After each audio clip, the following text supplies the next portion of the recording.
항상 새롭고 깊이 있는 배움을 갈망하시는 청취자 여러분 환영합니다. 오늘 달력을 딱 보니까 2026년 3월 8일 일요일이네요. 네, 벌써 3월도 중순을 향해 가고 있죠. 네, 일요일에 그 특유의 여유로움 속에서 오늘 저희가 함께 떠날 지식의 탐험은 바로 여행에 관한 것입니다. 아, 여행 좋죠. 다들 좋아하시는 주제일 텐데요. 그렇죠. 우리가 보통 여행이라고 하면 멋진 풍경 앞에서 사진 찍고 유명한 맛집 찾아다니면서 돈을 쓰는 막 그런 달콤한 휴식을 떠올리잖아요. 네, 맞아요. 일상에서 벗어나는 아주 즐거운 소비 활동으로 보통 생각을 하죠. 근데 제가 오늘 다룰 자료들을 좀 훑어보다가 우리가 당연하게 생각했던 이 여행의 정의를 완전히 뒤집어버리는 통찰들을 발견했습니다. 오, 어떤 방향으로 뒤집어지나요? 이게 단순히 돈을 쓰고 소비하는 활동이 아니라요.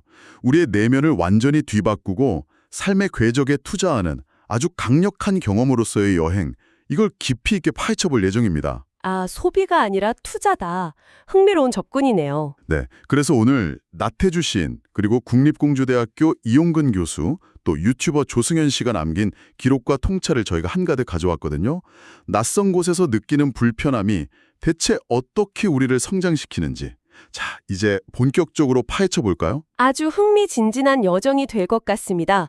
그 청취자님도 일상에 막 치이고 지칠 때면 흔히 다 접어두고 그냥 어디로든 떠나고 싶다. 이런 생각 한 번쯤 해보셨을 겁니다. 네, 완전 자주 하죠. 그런데 우리가 막상 캐리어를 끌고 지불이 나서는 그 행위가 과연 진정한 의미의 여행인지 아니면 그저 관광인지 이거부터 좀 짚어볼 필요가 있어요. 관광과 여행요? 네, 자료에 등장하는 이용근 교수의 이력이 참 독특하거든요. 이분이 2000년부터 관광학과 교수로 재직해 오셨어요. 그런데 본인은 관광보다 여행을 더 사랑한다고 단언을 하십니다. 이 두 가지를 아주 날카롭게 구분 짓고 있죠. 저도 제가 이 자료 읽으면서 가장 먼저 멈칫했던 부분이 바로 그 지점이었어요. 그 관광이랑 여행, 사실 일상에서는 저희가 거의 똑같은 말로 막 섞어서 쓰잖아요. 그렇죠. 그냥 혼용해서 많이 쓰죠. 근데 교수님 설명을 보니까 애초에 시작점부터가 완전히 다르더라고요. 관광은 쉽게 말해서 깃발 든 가이드 따라가는 아주 수동적인 활동입니다. 네, 외부에서 방향이 다 주어지는 거죠. 맞아요. 어디로 갈지, 뭐 먹을지, 심지어 언제 사진을 찍어야 할지까지 다 주어져 있으니까 우리는 그냥 비용만 지불하고 그 매끄럽게 짜인 컨베어 벨트 위에 몸을 맡기면 되는 거잖아요. 아주 편리하죠. 반면에 진정한 여행은 전혀 매끄럽지가 않아요. 미지의 세계로 나아가는 아주 능동적인 선택의 과정인 거죠. 골목길 하나 지날 때마다 오른쪽으로 갈지 왼쪽으로 갈지? 매 순간 스스로 결정을 해야 하죠. 여기서 흥미로운 점은 이 관광과 여행의 차이가 단순히 우리가 휴가를 어떻게 보내느냐, 이 문제를 넘어서 우리 현대인들이 삶에 대하는 태도를 아주 정확하게 비춰주는 거울이라는 사실입니다. 삶을 대하는 태도요. 네, 청취자님, 우리가 살아가는 모습을 가만히 한번 들여다볼까요? 우리는 보통 그 학벌이나 아주 번듯한 직업, 남들이 보기에 그럴듯한 사회적 스펙이나 서열 이런 걸 획득하면 내 삶의 진정한 주인이 될 수 있을 거라고 굳게 믿잖아요. 그렇죠. 다들 그걸 목표로 막 열심히 뛰니까요. 반대로 그런 조건들에서 좀 소외되거나 뒤처지면 나는 삶의 주도권을 줄 수 없구나 이렇게 지레 단정하고 패배감에 젖기도 합니다. 그런데 현실은 어떤가요? 글쎄요. 우리나라에서 소위 그럴듯한 스펙과 직업을 가진 사람들을 보면 과연 그들이 삶의 진짜 주인으로 자유롭게 살아가고 있던가요? 솔직히 말하면 오히려 그 반대인 경우가 훨씬 많은 것 같아요. 그리고 어렵게 얻은 타이틀이나 서열, 남들의 시선에 얽매여서 더 무거운 짐을 지고 살아가는 모습이 익숙하죠. 맞습니다. 평생을 바쳐서 쌓아올린 그 스펙이 결국 나를 얽어매는 화려한 감옥이 되어버리는 거잖아요. 바로 그겁니다. 그러니까 외적인 조건으로 접근하는 사고방식으로는 결코 내 삶의 진짜 주인이 될 수 없다는 거예요. 이용근 교수의 삶 자체가 이 사실을 아주 극적으로 증명하고 있는데요. 네. 16살 때 큰 수술 받으셨다는 그 이야기죠. 네, 교수가 16살이라는 아주 어린 나이에 시한부 선고를 받는 혹독한 경험을 합니다. 그 어린 나이에 죽음이라는 절대적인 한계, 삶의 끝자락을 마주하고 나니까 세상 사람들이 그토록 쫓는 스펙이나 조건들이 얼마나 허망한 것인지 뼛속 깊이 깨달으신 거죠. 아, 그렇겠네요. 그래서 34살에 국립대 교수라는 남들이 정말 부러워할 만한 철밥통 같은 안정된 스펙을 얻었음에도 불구하고 40살에 그 자리를 잠시 내려놓습니다. 와, 40살이에요? 네, 잠시 내려놓고 미지의 세계로 배낭을 메고 나아가요. 진짜 엄청난 용기네요. 저는 이 대목에서 우리가 살아가는 시대상을 딱 관통하는 아주 절묘한 대조가 하나 등장한다고 보거든요. 바로 속도와 수단의 차이입니다. 아, 속도와 수단이요? 네, 과거 그 물질적 시대의 관광은 철저하게 자본을 이용하잖아요. 비행기, 고속철도, 크루즈 이런 거 타고 가장 빠르고 편리하게 이동하죠. 이건 마치 데카르트 명제를 빌려오자면 나는 빠르다, 고로 존재한다 라고 외치는 거랑 같아요. 던으로 속도를 사는 거죠. 그렇죠. 자본을 써서 속도를 얻어내는 건데 근데 미래의 정신적 시대, 진정한 여행은 정반대라는 겁니다. 돈이 아니라 자신의 몸을 오롯이 이용해서 걷고 길 위에서의 그 불편함을 온전히 감수하는 아주 느린 경험. 즉, 나는 느리다, 고로 존재한다로 철학적 기반 자체가 완전히 바뀌는 거죠. 정확한 지적입니다. 자본주의적 소비는 우리한테 편리함을 주잖아요. 근데 그 대신에 끊임없이 돈을 요구합니다. 빨리 가고 편하게 가려면 계속 지갑을 열어야만 하죠. 맞아요. 숨만 쉬어도 돈이 나간다고 하잖아요. 하지만 걷기 여행은 달라요. 내 두 다리를 움직여서 걷는 데는 돈이 들지 않습니다. 돈을 쓰지 않는 대신 땀방울을 흘리고 근육의 통증이나 온갖 불편함을 온몸으로 그냥 마주하는 거예요. 그 대가를 몸으로 치르는 거네요. 그렇죠. 교수님이 가족들과 함께했던 그 산티아고 800km 걷기 일화를 보면 관광이 소비라면 여행은 왜 투자인지 그 핵심이 명확하게 드러납니다. 아주 그 산티아고 일화. 제가 읽으면서도 이건 진짜 보통 사람들의 상식과는 완전히 다른 접근이다 싶었어요. 2달 동안 가족 4명이서 그 산티아고 순례길을 걷는데 무려 3천만 원을 썼다고 하잖아요. 네, 적은 돈이 절대 아니죠. 주변 사람들이 그 이야기 듣고 기겁을 했대요.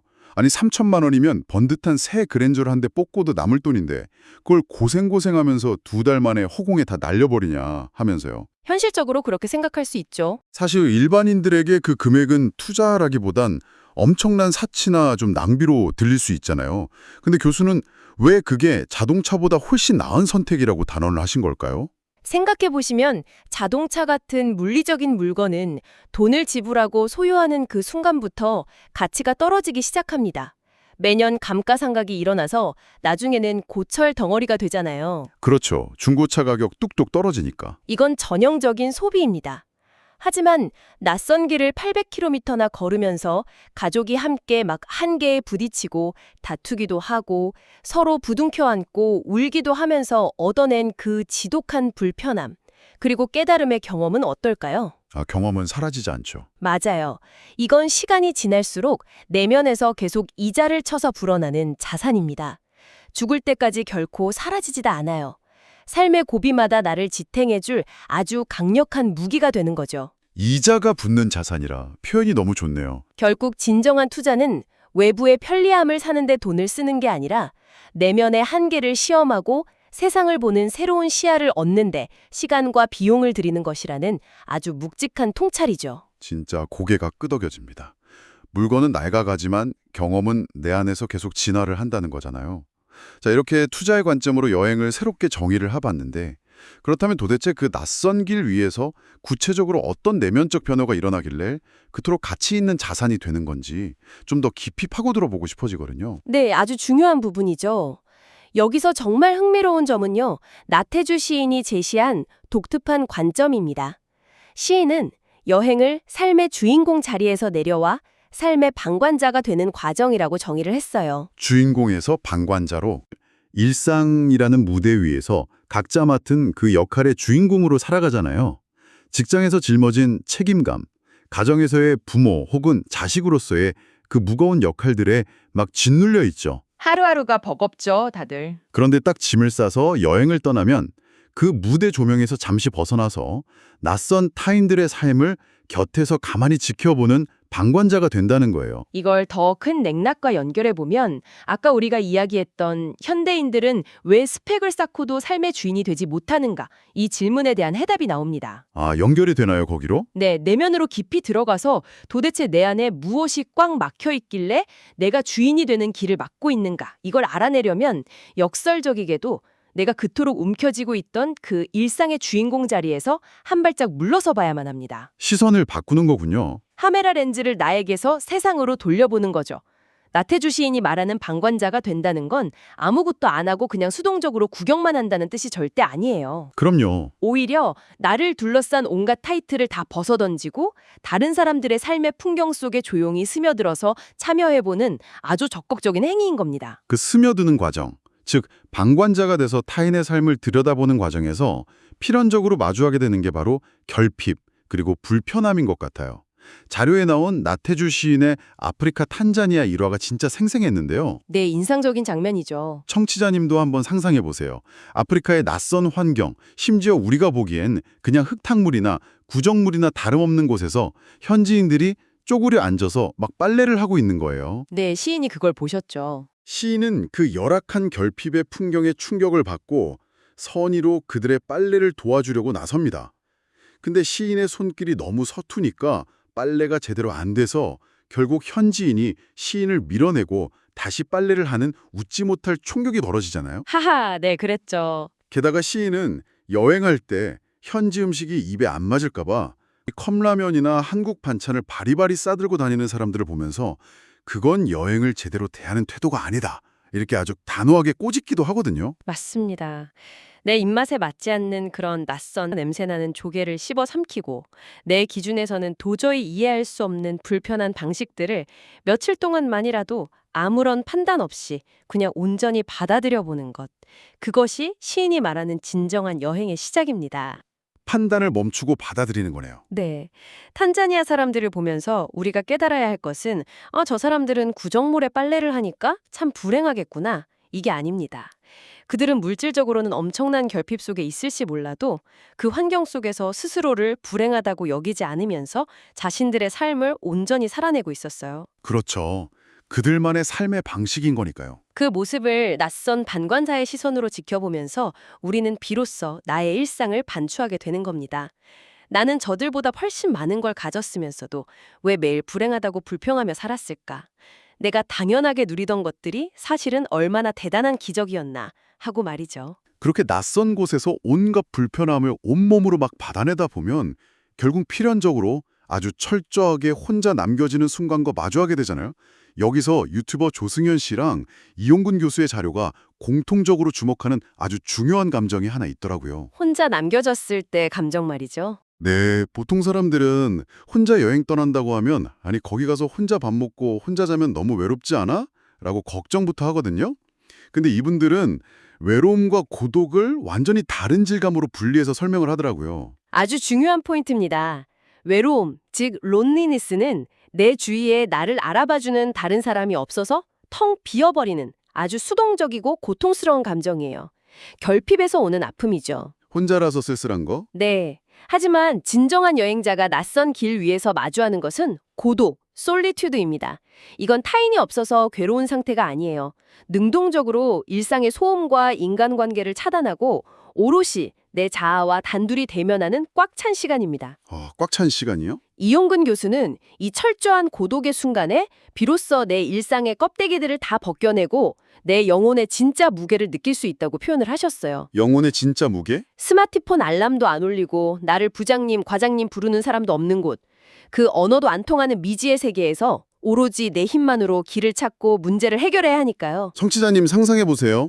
말도 안 통하는 그 시골 식당에 들어가서 손짓 발짓으로 겨우 밥 시켜 먹고 길 잃어서 막 헤매다가 지나가는 현지인한테 눈치껏 길 물어 숙소로 돌아오는 그 과정들 말이에요. 땀 뻘뻘 흘리면서요. 처음에야 뭐 식은땀 날 만큼 당황스럽고 고독하지만 그 위기들을 하나하나 내 힘으로 다 넘기고 났을 때 그 숙소 침대에 딱 누워서 느끼는 감정? 아, 나라는 사람이 이 낯선 세상 한복판에 뚝 떨어져도 어떻게든 혼자서 헤쳐나갈 수 있는 힘이 있구나. 이 깨달음이 내면에 엄청나게 단단한 자기 효능감을 만들어낸다는 거잖아요. 그렇습니다. 그 자기 효능감이라는 것이 단순히 길을 잘 찾는다 이런 수준의 자신감이 아니에요.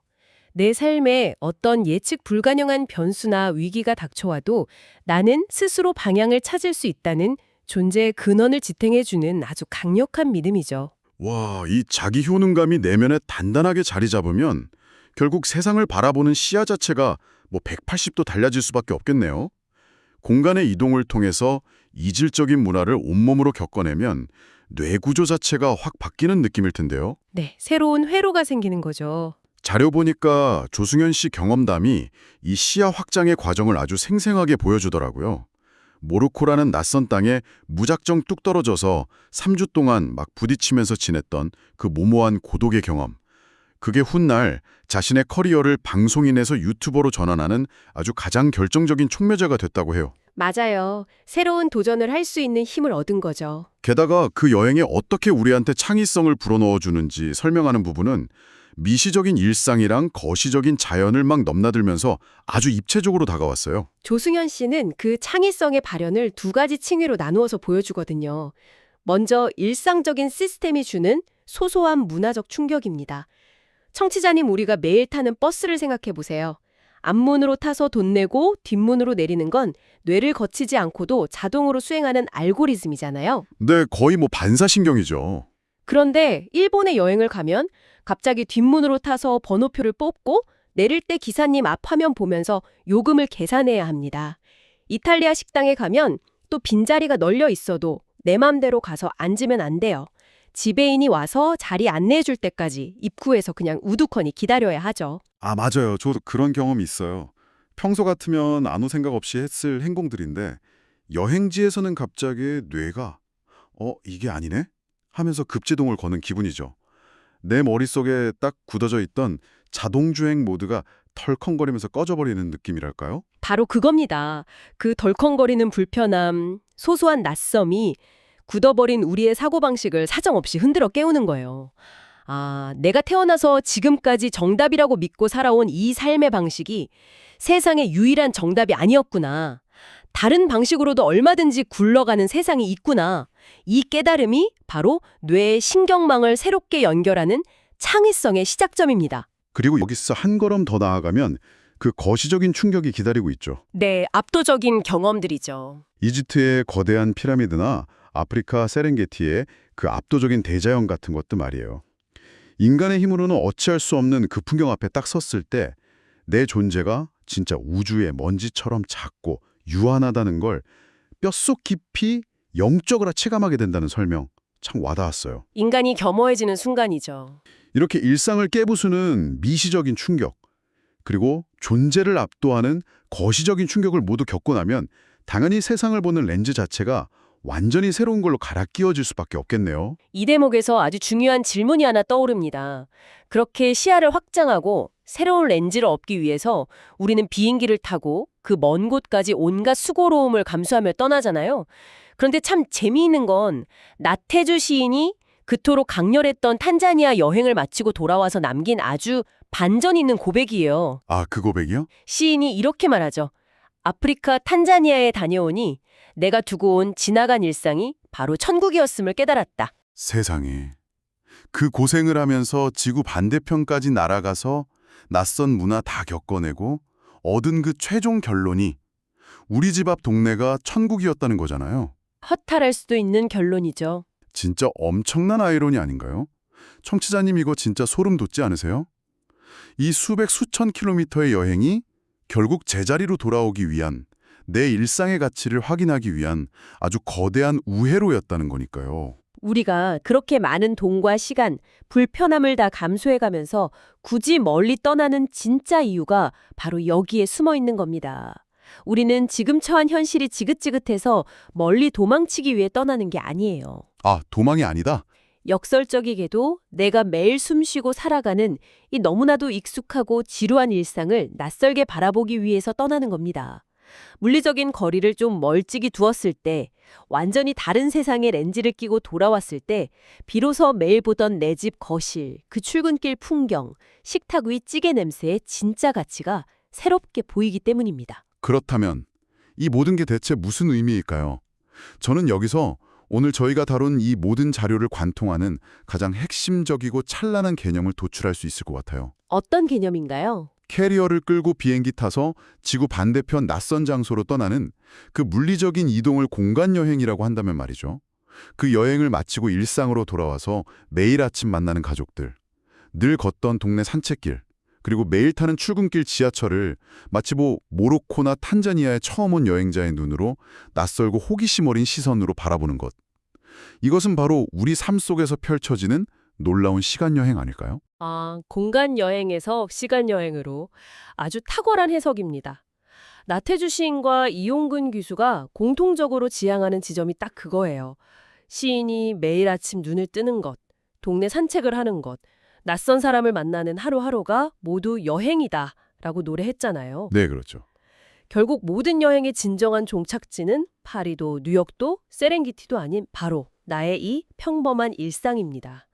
과거의 여행이 내 육체를 낯선 공간으로 밀어넣는 물리적인 공간 여행에 머물렀다면 미래의 진정한 여행은 나의 내면과 시선을 바꾸어서 매일 반복되는 이 일상을 마치 미지의 여행지처럼 살아내는 일상여행, 즉 시간여행으로 진화해야 한다는 것이죠. 듣고 보니까 자료 끝부분에 언급됐던 이용근 교수의 그 워케이션 이야기가 비로소 완벽하게 이해가 돼요. 전 처음엔 워케이션이라고 해서 그냥 발리의 해변 같은 데서 노트북 켜놓고 일하는 그런 좀 트렌디한 라이프스타일을 말하는 건 줄 알았거든요. 보통 그렇게 많이들 생각하시죠. 근데 오늘 맥락에서 보니까 그게 단순히 장소의 문제가 아니네요. 일과 휴가 혹은 여행의 경계를 허문다는 건 멋진 호텔 가야만 행복을 찾는 게 아니라 지금 내가 발 딛고 일하는 바로 이 사무실, 이 책상 앞에서도 여행자의 그 유연하고 열린 태도를 유지하는 일종의 내면의 기술이었어요. 맞습니다. 여행자의 태도라는 건 결국 내가 이 일상에 대해, 내 주변 사람들에 대해 이미 모든 걸 다 안다 라는 그 무서운 교만을 버리는 데서 출발을 합니다. 익숙함의 함정에서 빠져나오는 거죠. 다 안다고 착각하는 거. 네. 오늘은 저 하늘빛이 도대체 왜 저렇게 예쁠까? 매일 굳은 표정이던 저 직장 동료한테 저런 따뜻한 미소가 있었네 하고 끊임없이 질문하는 아이 같은 시선을 갖는 거예요. 일상의 주인공이라는 무거운 역할극에서 잠시 빠져나와서 내 삶을 여행자의 시선으로 좀 낯설고 흥미롭게 방관해 보는 겁니다. 시선만 바꾸면 네, 그 시선만 갈아 끼울 수 있다면 오늘 퇴근길에 막히는 도로 위도 아주 훌륭한 여행지가 될 수 있습니다. 네, 오늘 나태주 시인 이용근 개서 그리고 조승현 씨의 다양한 통찰을 통해서 여행이 우리 삶에 어떤 마법을 부리는지 그 진짜 의미를 아주 깊숙이 탐구해봤습니다. 청취자님, 오늘 저희 이야기가 어떻게 들리셨나요? 결국 좀 하나의 굵직한 결론으로 모아지는 것 같아요. 네, 결국 우리의 선택이죠. 여행을 그저 피곤한 일상에서 잠시 도피해가지고 예쁜 사진 남기고 돈 쓰고 오는 그런 일회성의 소비로 끝낼 것인가? 아니면 낯선 불편함을 기꺼이 껴안아서 내 영혼의 근육과 자기 효능감을 키우고 결국 내 일상의 소중함을 되찾아 삶 전체를 더 풍요롭게 만드는 평생의 투자로 만들 것인가? 맞습니다. 이것은 굳이 비행기 티켓을 끊지 않더라도 온전히 우리 내면의 선택 그리고 일상을 대하는 태도에 달려있다는 사실입니다. 외부의 어떤 화려한 조건이나 장소를 바꾸는 것만으로는 내 삶의 주인이 되는데 명백한 한계가 있습니다. 진정한 변화는 스스로 자처한 낯선 불편함 속으로 걸어 들어가 보고 내 삶의 주인공 자리에서 한 걸음 딱 비켜서서 나 자신과 세상을 아주 객관적인 방관자의 눈으로 들여다보고 그렇게 벼려낸 투명하고 새로운 시선으로 다시 나의 그 뻔한 일상을 눈부시게 가꾸어 나가는 그 과정 자체일 겁니다. 자, 오늘 탐구를 마무리하면서 청취자님의 마음을 툭 건드리고 며칠 동안 좀 머릿속을 맴돌 만한 도발적인 질문을 하나 던지고 싶습니다. 17세기의 위대한 사상가 토마스 브라운은 이런 명언을 남겼죠. 우리는 우리 자신으로부터 벗어나 여행을 해야 한다. 명언이네요. 청취자님, 만약 내일 당장 어디로든 떠나기 위해 텅 빈 배낭을 딱 펼친다면 평소 일상에서 당신의 어깨를 무겁게 짓누르고 있던 수많은 타이틀들, 이를테면 직장에서의 무거운 직급, 누군가를 책임져야 한다는 부모나 자식으로서의 역할, 혹은 매사 완벽해야만 인정받을 수 있다는 그 숨막히는 강박증, 그중 어떤 것을 캐리어 밖으로 과감히 덜어내고 떠나시겠습니까? 다 내려놓고 가는 거죠. 그렇게 온갖 무거운 짐들을 일상에 내버려둔 채 낯선 이국의 땅이나 혹은 낯설게 바라본 오늘 저녁의 퇴근길에서 완벽히 이름 모를 방관자가 되었을 때 비로소 세상을 가득 채우던 소음이 잦아들고 그동안 스펙과 역할에 짓눌려 들리지 않던 진짜 당신 영혼의 목소리가 또렷하게 들리기 시작할 것입니다. 아주 묵직하면서도 좀 가슴이 뛰게 만드는 질문이네요. 짐을 비워내야만 진짜 나를 채울 수 있다는 것. 청취자님의 일상 속 시간 여행이 내일 아침 눈을 뜨는 순간부터 새롭게 그리고 눈부시게 펼쳐지기를 저 역시 진심으로 응원하겠습니다. 네, 나만의 단단한 주도성을 찾아가는 청취자님의 모든 낯선 걸음들, 그리고 익숙한 일상 속에서 발견해낼 그 찬란한 틈새의 탐험들을 힘껏 응원합니다. 오늘 저희가 준비한 깊고 긴 지식의 여정은 여기까지입니다. 청취자님, 오늘 하루도 당신만의 낯설고 멋진 여행이 되기를 바랍니다. 편안한 주말 보내세요.